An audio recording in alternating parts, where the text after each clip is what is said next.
हूँ या जो पुण्य दान या पूजा पाठ करती हूँ उसका फल क्या मेरे पति को भी मिलेगा या जो मेरे पति कर रहे हैं आप क्या उसका? चाहते हो, मिले कि ना मिले? आप बताओ। मिले है? मिले मिलना चाहिए। दाहिना हाथ हमारा अच्छा हो और बायां हाथ खराब हो तो नहीं अच्छा रहेगा, बायां हाथ अच्छा हो दाहिना खराब हो तो अच्छा नहीं रहेगा। पति पत्नी मानो एक प्राण दो देह जैसा संबंध है। आजकल थोड़ा वासनाओं के कारण में मलिन हो रहा है संबंध, नहीं तो बहुत सुंदर गृहस्थ धर्म में अगर दोनों एक दूसरे के प्रति आत्मवत भावना प्यार भावना करें तो गृहस्थी भी मंगलमय जीवन व्यतीत होते हुए भगवत प्राप्ति हो जाए। तो गाड़ी में दो पहिए हैं, एक पहिया टूट जाए और एक बहुत मजबूत है तो गाड़ी ना तो चल पाएगी और न शोभा ही देगी। दोनों मिलकर के धर्म करें, दोनों मिलकर भगवत आराधना करें, दोनों की मिलकर भगवत आराधना करने से पूरा परिवार कल्याण में हो जाएगा। अब अगर पत्नी तप परायण है, भजन परायण है, भगवत परायण है और पति कुमार्गगामी तो भी पति की रक्षा होती रहेगी उसके बल से।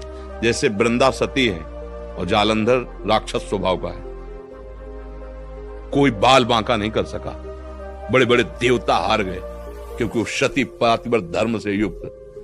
पर उसने प्रथम आराधना भगवान नारायण को पति प्राप्त करने के लिए की थी। तो नारद जी ने कहा था तुम्हारे पातिव्रत धर्म की परीक्षा होगी, फिर भगवान तुम्हें पति रूप में मिलेंगे। तो फिर भगवान वही पति रूप में उनको प्राप्त हुए, तब जालंधर मारा गया।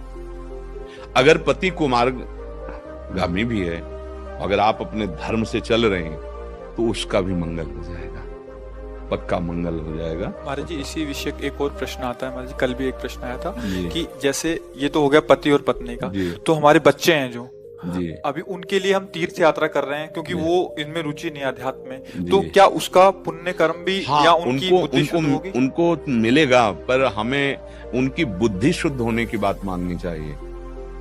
क्योंकि अगर बुद्धि शुद्ध नहीं तो बहुत से बड़ा शुभ कर्म भी कोई एक अपराध में नष्ट कर देंगे। बात तो ये भी है ना, मान लो आपने बहुत बड़ा पुण्य किया और उनको समर्पित किया तो माता पिता होगा, ये सब सरकारी विभाग है। आप अपनी संपत्ति ट्रांसफर कराना चाहें तो पुत्र को हो जाएगी ना, हो जाएगी, चाहे वो भागवतिक हो चाहे वो लौकिक हो। अगर संकल्प करके दिया तभी तो संकल्प कराया जाता है। जैसे पंडित लोग कोई अनुष्ठान कराते संकल्प नहीं कराते, तो श्री कृष्णार्पणम मस्तु बोला जाता है, भगवान को अर्पित किया जाता है। उत्तम बात यह है। पर अगर वो पुत्र को अर्पित करता है, पति को अर्पित करता है या किसी को भी अर्पित करता है, वो पहुंचेगा। पर अब वो कुमार्गगामी वृत्ति से युक्त है, अब वो ऐसे अपराध कर रहा है तो शुभ तो उसको सुख देने की चेष्टा करेगा और उसकी बुद्धि भ्रष्ट है, इसलिए अपराध ऐसे करेगा सारे शुभ नष्ट हो जाएंगे और दुर्गति को प्राप्त होगा।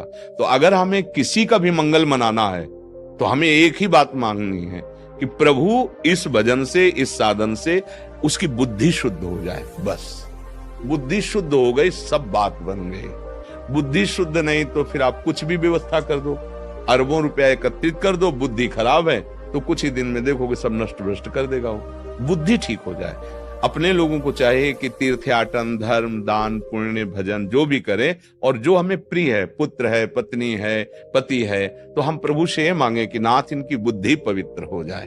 अगर सद्बुद्धि हो गई तो कुछ भी नहीं होगा तो भी वो सब सजा देगा, और अगर दुर्बुद्धि पैदा हो गई तो कुछ भी सजा दो वो उजाड़ देगा।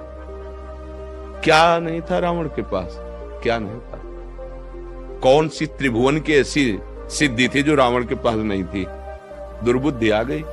विभीषण जी समझा रहे कि प्रभु सुमति कुमति सबके उर राही, नाथ पुराण निगम कहाई। जहां सुमति तहां संपत्ति नाना और जहां कुमति तहां विपत्ति निदा। तौर कुमति बसी विपरीता। मैं देख रहा हूं कि आपके हृदय में कुमति बस गई, अब सर्वनाश हो जाएगा, मान जाओ, सुधार कर लो अपना। पर उसने तो फिर लात मार दिया। कुमति ने क्या किया?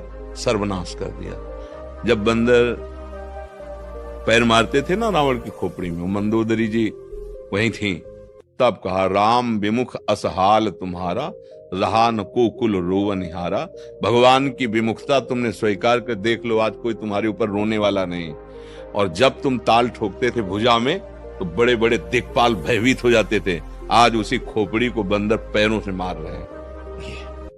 हम किसी को कितना भी सुख सामग्री दे दें, यदि उसकी दुर्बुद्धि है तो सर्वनाश में ही पहुंचेगा। और अगर सुबुद्धि है तो नमक रोटी खा के भी एक दिन वो सब साम्राज्य एकत्रित कर लेगा। इसलिए चाहिए अपने प्रियजनों के लिए हम अपने साधन का, अपने भजन का यही भाव मांगे कि उसकी बुद्धि शुद्ध हो जाए। बुद्धि शुद्ध हो गई तो सब बात बन गई, बुद्धि शुद्ध हो जाए। अरे जी, आपने अभी बोला कि संकल्प कर लें उनके लिए, संकल्प का विधान क्या, अंदर से सोचना है वहां अंदर से भाव ही कर लेना कि हे भगवान, मेरा पुत्र जो है, जो कुमार्गामी हो रहा है, नाथ आप इसकी बुद्धि शुद्ध कर दो, इसका मंगल करो। प्रभु आपकी ही माया से विवश होकर संसार में, हे गोविंद, हे करुणामय। एक घटना भाई जी महाराज के द्वारा लिखित, श्री हनुमान प्रसाद पोद्दार जी के द्वारा लिखित, कि 2 बच्चे स्कूल जाते थे, तो उनमें से एक बच्चा भक्त के घर का था, तो वो कृष्ण कृष्ण नाम में से जपता, और दूसरा जो था वो बिलासी घर का, बड़े घरों का, जहाँ केवल भोग विलासिता की बातें होती थी। तो वो जो भक्त, पर दोनों में घनिष्ठ मित्रता थी। तो जो भक्त था वो उनसे जब कहता आज हमारे यहाँ संत आए थे, आज कीर्तन हुआ, आज कथा हुई, तो वो गाली बकता था, निंदा करता, पर उसको बहुत प्यार करता था, दोनों में प्यार बहुत था। तो उसको बहुत बुरा लगता भक्त को कि ऐसा दोस्त अब हमने तो बनाया नहीं, भगवान ने हमें दिया, इतना प्यार हम दोनों में, पर हमारे विचारों में बनते नहीं। अब वो क्या किया, गुप्त रूप से नाम जप करता और भगवान से प्रार्थना करता कि मेरे मित्र की बुद्धि शुद्ध कर दी जाए।